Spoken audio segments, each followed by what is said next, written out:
खुद प्रधानमंत्री आए थे उत्तर प्रदेश में विधानसभा चुनाव में और उन्होंने वादा किया था उत्तर प्रदेश की जनता को, उत्तर प्रदेश के लोगों को कि वो आवारा मवेशियों की समस्या से किसानों को हल दिलाएंगे, निजात दिलाएंगे। तो क्या इस आवारा पशुओं की जो समस्या है, जिसकी वजह से आज हमारा देश चौकीदार बन गया है, रात भर सो नहीं पा रहा है, जहाँ किसान आंदोलन में लगभग 700 किसानों ने अपनी जान गंवाई, जहाँ उत्तर प्रदेश में भी लखीमपुर खीरी में जहाँ किसानों को रौंदा गया मंत्री जी के बेटों द्वारा, जहाँ हम बात करते हैं सस्ती और अच्छी शिक्षा की, वहीं यह सरकार लगातार शिक्षा बजट जो कम कर रही है। तो मैं समझती हूँ इनकी नीयत कहीं साफ नहीं है, मंशा कहीं सही नहीं है हमारे देश के युवाओं के और स्टूडेंट्स के प्रति। लगातार युवाओं का मनोबल गिराने का काम इस सरकार ने किया है और अग्निवीर जैसी योजना ला के इस सरकार ने नौजवानों का, युवाओं का, इस देश की प्रतिष्ठा का सम्मान गिराने का काम किया है। जहां अनुसूचित जाति जनजाति पर होने वाले अपराध लगातार बढ़ रहे हैं और उत्तर प्रदेश में यह अपराध नंबर 1 पे है। आप देख रहे हैं देश लाइव, देश की आवाज। माननीय डिम्पल यादव जी। सभापति महोदय, आपने मुझे बजट में बोलने का मौका दिया, मैं आपको धन्यवाद देना चाहती हूँ। हमारा देश किसान प्रधान और कृषि प्रधान देश है। अगर हमारे किसान और युवाओं का भविष्य सुनिश्चित नहीं कर पा रहे हैं हम, तो मैं समझती हूँ कहीं ना कहीं हम सब अपने फ़र्ज से डगमगा रहे हैं। जहाँ वित्त मंत्री ने 9 प्राथमिकताओं की बात करी और कृषि को जहाँ पहला स्थान दिया गया, वही मैं वित्त मंत्री से पूछना चाहती हूँ कि कृषि ग्रामीण अर्थव्यवस्था की वृद्धि दर क्या है। जहाँ यह कहा गया था कि 2024 तक आप किसान की आय दुगनी कर देंगे, 22 तक किसान की आय दुगनी कर देंगे, और जहाँ एमएसपी का वादा किया गया था, तो मैं पूछना चाहूँगी कृषि मंत्री से कि आज एग्रीकल्चरल इंफ्रास्ट्रक्चर में कितना बजट या सरकार द्वारा दिया जा रहा है। यूपी को इस बजट के तहत क्या मिला है? क्या एक भी मंडी पिछले 10 सालों में उत्तर प्रदेश में बनी है? और अगर किसान की ज़रूरतमंद जैसी चीज़ों पर क्या यह सरकार ने कोई भी जीएसटी माफ़ करी है या खाद में सब्सिडी देने में यह सरकार कायम रह पाई है? और जहां खुद प्रधानमंत्री आए थे उत्तर प्रदेश में विधानसभा चुनाव में और उन्होंने वादा किया था उत्तर प्रदेश की जनता को, उत्तर प्रदेश के लोगों को कि वो आवारा मवेशियों की समस्या से किसानों को हल दिलाएंगे, निजात दिलाएंगे। तो क्या इस आवारा पशुओं की जो समस्या है, जिसकी वजह से आज हमारा देश चौकीदार बन गया है, रात भर सो नहीं पा रहा है, तो क्या कोई प्रावधान बजट में रखा गया है इस समस्या को लेके? इसी के साथ जहाँ किसान आंदोलन में लगभग 700 किसानों ने अपनी जान गंवाई, जहाँ उत्तर प्रदेश में भी लखीमपुर खीरी में जहाँ किसानों को रौंदा गया मंत्री जी के बेटों द्वारा, हम पूछना चाहते हैं इस सरकार से कि जहाँ जो 2014 से 22 तक लगभग 1 लाख किसानों ने आत्महत्या की है, तो हम वित्त मंत्री से पूछना चाहते हैं कि प्रधानमंत्री फसल बीमा योजना के तहत कुल किसान लाभ कितना मिला है और कहीं इसमें गिरावट आई है तो कितनी गिरावट आई है। यह सरकार लगातार 1 दशक से किसानों की अवहेलना कर रही है। गांव की अर्थव्यवस्था पूरी तरह चरमरा गई है और इसकी एक बड़ी वजह महंगाई है।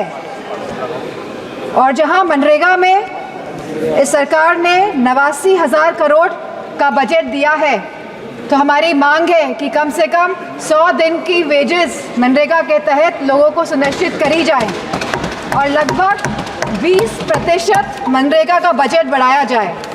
इसी के साथ शिक्षा बजट में भी लगातार हमारा घट रहा है, जहां यह केवल आज 2.5% है of the total budget spending allocation, और जहां यूनेस्को ने ये बेंचमार्क दिया है कि लगभग यह 4 से 6% तक होना चाहिए, वही यूजीसी के फंड्स लगातार घटाए जा रहे हैं और इसको लगभग इस बार 7 से 61% घटा दिया गया है।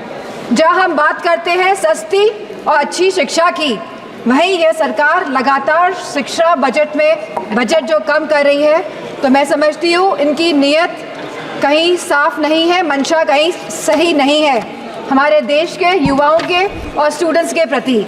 वहीं आज हमारे देश का युवा निराश है, जहां निराशा संभव को भी असंभव बना देती है। तो मैं समझती हूँ जो वादे किए गए थे, जो रोजगार को लेके, सरकार पूरी तरह इसमें विफल रही है और लगातार बेरोजगारी दर बढ़ रहा है, जहां आज ये बेरोजगारी दर 9.2% है और जहां महिलाओं का बेरोजगारी दर 18.5% है। तो मैं समझती हूँ लगातार युवाओं का मनोबल गिराने का काम इस सरकार ने किया है और अग्निवीर जैसी योजना ला के इस सरकार ने नौजवानों का, युवाओं का, इस देश की प्रतिष्ठा का, सम्मान गिराने का काम किया है।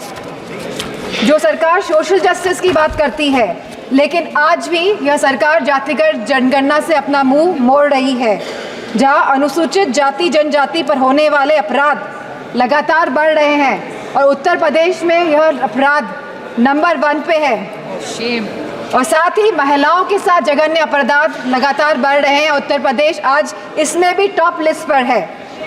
तो मैं पूछना चाहती हूँ कि महिलाओं को सुरक्षा को लेकर यह सरकार क्या कर रही है, और जहां उत्तर प्रदेश में समाजवादी पार्टी की सरकार ने 1090 जैसी सेवाएं चलाकर हमने अपनी माताओं, बहनों, बेटियों को सम्मान दिलाने का, उनका हक दिलाने का काम किया था, तो इस बजट में क्या प्रावधान रखा गया है महिलाओं की सुरक्षा को लेकर।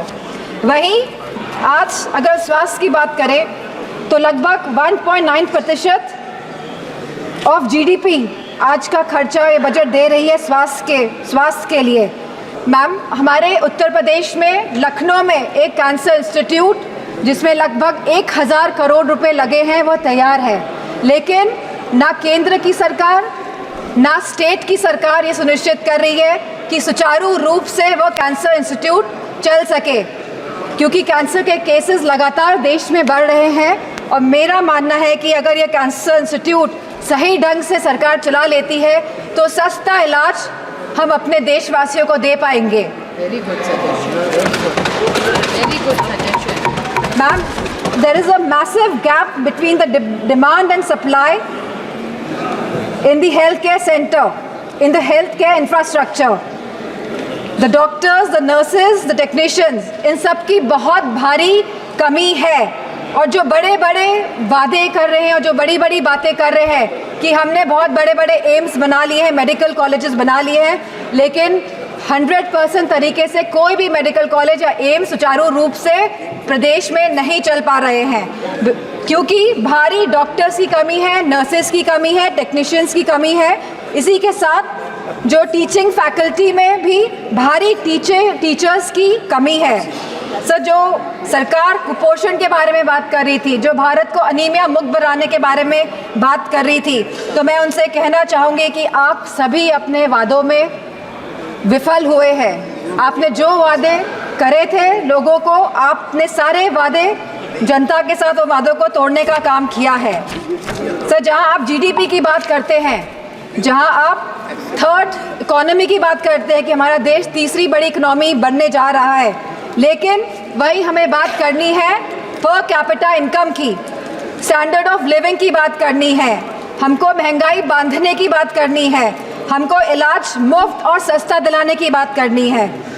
और जो कैपिटल एक्सपेंडिचर की आप बात कर रहे हैं, तो मैं समझती हूँ इसमें भी समय सीमा तय होनी चाहिए कि इंफ्रास्ट्रक्चर के जो भी प्रोजेक्ट्स बन रहे हैं उनकी समय सीमा निर्धारित हो, क्योंकि यह टैक्स का मनी है, ये जनता का पैसा है। धन्यवाद माननीय सदस्य। Ma'am, 2 minutes I will take ma'am. यह जनता का पैसा है और इसे सही ढंग से इस्तेमाल करने के लिए हम सब प्रतिबद्ध हैं। सो इसी के साथ मैं कहना चाहूँगी कि reformative and revolutionary changes can come in the country even after 11 years. But the dedication and concentration is required from the government. Nothing can alter the past, but responsible behavior by the government. And I'm not playing a blame game here.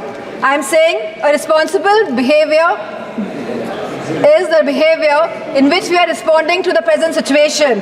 And if the government plays a responsible behavior, then formative changes can come in the country. Thank you, Speaker. Very Ma'am. good. Very good. Very good. Formative change.